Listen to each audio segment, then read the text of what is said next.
लोकसभा चुनाव को लेकर एक बार फिर से सभी आम आवाम के जुबान पर चुनाव की बात है और उसी की चर्चा हो रही है। फिर चाहे पुरुष हो, महिला हो या फिर छात्र छात्राएं हो, सभी की जुबान पर चुनावी चर्चा हो रही है। संवाददाता सुशील कुमार की ये रिपोर्ट आपको दिखाते हैं। को लेकर एक बार फिर से सभी के जुबान पर चुनाव की चर्चा है। कौन सी सरकार बनेगी, कैसा जनप्रतिनिधि होगा, क्या चाहते हैं लोग। लगातार हम लोगों के बीच में पहुंच रहे हैं और उनसे बातचीत कर रहे हैं और ये जानने की कोशिश कर रहे हैं कि वो किस तरह की सरकार चाहते हैं।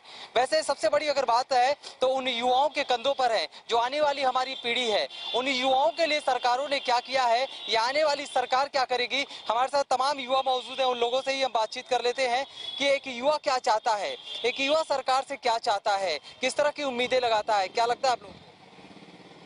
क्या लगता है हम लोग को रोजगार चाहिए और इसके बारे में सरकार को सोचना चाहिए कि आज की युवा सारे बेरोजगार है। लगभग अगर देखें 83% युवा बेरोजगार है, जिसमें से सबसे ज्यादा युवा ही है, लगभग 75 या 80% है। तो इसके बारे में सरकार को सोचना चाहिए, जबकि युवाओं के कंधों पर पूरी जिम्मेदारी की भविष्य उस पर निर्भर करता है।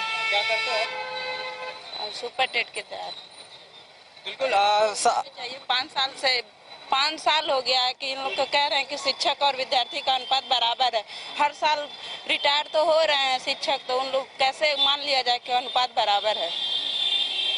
ठीक है, आपने एक युवाओं के कंधे पे बहुत जिम्मेदारी होती है। यही है कि एक युवा पढ़ लिख करके कुछ बनना चाहता है और उसके सपनों को पंख तभी लगेगा जब सरकार की मदद मिल पाती है। तो क्या लग रहा है कि इस बार का युवा क्या चाहता है सरकार से? इस बार तो पीआरटी की वैकेंसी चाहता है, क्योंकि ज्यादा दिन हो गया पीआरटी की वैकेंसी। हर वैकेंसी चाहता है पीआरटी मतलब पीआरटी बहुत दिन हो गया है। टीचिंग की वैकेंसी चाहिए हर हाल में। हम लोग एक लड़की के लिए सबसे ज्यादा बहुत ज्यादा जरूरी है। अभी आप लोग क्या पढ़ रहे हैं? पीआरटी की तैयारी करने आए हैं। घर वाले सब चाहते हैं कि जल्दी से किसी लायक कुछ अपने पैर पे खड़ी हो जाए, लेकिन सरकार तो इस पे कुछ काम नहीं कर रहा है। पीआरटी के लिए चाहिए ना वैकेंसी, हमें बस पीआरटी की वैकेंसी चाहिए ताकि हम भी पैर पे खड़े हो जाएं। ठीक है, आपने थोड़ा आगे आइए। ये बताइए कि आप लोग क्या चाहते हैं या फिर अभी जो चुनाव होने वाला है उसमें कैसा जनप्रतिनिधि चाहते हैं, किस तरह की उम्मीदें हैं? सर, हम लोगों को पीआरटी की वैकेंसी चाहिए। जो जो हम लोग को वैकेंसी देगा उसी की सरकार चाहते हैं। क्या उम्मीद लग रहा है कि आप जो जनप्रतिनिधि चुनोगे, आप जनप्रतिनिधि आप लोग को मिलकर खराब करेगा? अब सर, बोलने के लिए तो हमेशा वो बोलते हैं, लेकिन अभी दिए नहीं है। अभी तक 2 ही बार बस हुआ एग्जाम पीआरटी के लिए। अब देखिए आगे क्या करते हैं। क्या लग रहा है कि इतनी वैकेंसियां जो सरकार कह रही है कि हमने इतने लाख वैकेंसी निकाले, बेरोजगारों को रोजगार दिया, तो क्या बेरोजगारी कम हुई है या फिर अभी जो युवा है वो क्या चाहते हैं? सर, लाखों बच्चे तैयारियां कर रहे हैं और डिग्रियां ले रहे हैं, लेकिन वैकेंसी नहीं आ रही है। उसके नाम पे ये कहा जा रहा है कि शिक्षक अनुपात, छात्र अनुपात कम है, अभी शिक्षक की जरूरत ही नहीं है।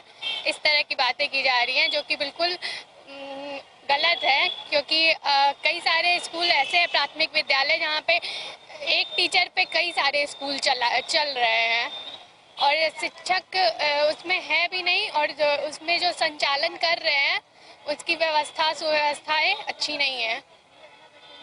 छात्रों को ये झेलना पड़ रहा है। तो अभी इस बार फिर आप वोट करोगे, क्या लग रहा है कि किससे उम्मीद कितनी है कि आपकी? उम्मीद उसी से की जाए जो काम करे हमारे लिए, हमारे द्वारा जो हमारे संविधान में लिखा गया है उसके लोकतंत्र को पूरा करे बातों को। बिल्कुल ठीक है आपने, क्योंकि एक सरकार एक गार्जियन की तरह होता है। अपने बच्चों को जो गार्जियन जैसे देखता है, वैसे सरकार जो होती है अपने आवाम को समझती है, अपने आवाम को देखना चाहिए। तो क्या लग रहा है युवा को, आवाम को समझ रहा है सरकार? नहीं, बिल्कुल नहीं समझ रहे हैं, क्योंकि इतने लोग तैयारी कर रहे हैं। हर कोचिंग संस्थान पे आप देख रहे होंगे बच्चे की लाइन लगी है। आखिर वो तैयारी करके जा कहाँ रहे हैं? ये लोग हमेशा बताते हैं कि इतना सारा रोजगार दिए। आखिर रोजगार दिए तो बेरोजगार इतने सारे बच्चे क्यों घूम रहे हैं? वो भी युवा वर्ग, सारे वर्ग घूम रहे हैं। देखिए, तो हर जगह ये बस बताने के लिए कह रहे हैं कि इतनी वैकेंसी दे, इतनी वैकेंसी, लेकिन आती कहीं नहीं है। और सबसे ज्यादा तो पीआरटी वाले हैं। हम लोग भी हैं, देखिए, लगे हुए हैं, बहुत दिनों से लगे हुए हैं। और ये लगभग 2019 में वैकेंसी आई थी। उसके बाद से इन लोगों का शिक्षक और छात्र अनुपात बराबर ही है। तो रिटायर नहीं हो रहे हैं लोग, रिटायर नहीं हो रहे हैं, या तो ये लोग जो शिक्षा मित्र में जिन लोगों को रखे हैं उन लोगों को नियुक्त कर ले रहे हैं कि ये टीचर हैं, वो लोग क्या पढ़ाएंगे बच्चों को। यहाँ पे इतना तैयारी करके लोग आते हैं, उसके बाद भी ना मिले तो वही है चाहे वो महिला हो पुरुष हो, उम्मीद पे पूरी तरह से अभी भी वो कायम है और उनका कहना है कि उम्मीद है, यही वजह है कि हम लगातार वोट करते हैं। लेकिन कुछ ऐसे तमाम युवा हैं जो इस बार पहली बार वोट करने जा रहे हैं और अपने वोट से, अपने चोट से कहीं ना कहीं एक ऐसी सरकार चुनने की कोशिश करेंगे जो सरकार उन लोगों के बारे में सुने और खासकर उन युवाओं के बारे में सोचे जो युवा बेरोजगार हैं और खासकर एक उम्मीद लगाकर एक सपना देखते हैं और उस सपने को पूरा करने के लिए जद्दोजहद करते हैं। लेकिन इन सपनों को पर अगर लगा सकता है और उड़ानों को और तेजी अगर गति प्रदान कर सकता है तो वो सरकारें हैं। तो कहीं ना कहीं ऐसी सरकार होनी चाहिए जो इन युवाओं के बारे में सोचे। वीडियो जर्नलिस्ट अजीत के साथ सुशील कुमार, इंडिया न्यूज, गोरखपुर। और इसके साथ इस बुलेटिन में इतना ही। देखते रहिए इंडिया न्यूज उत्तर प्रदेश उत्तराखंड। नमस्कार।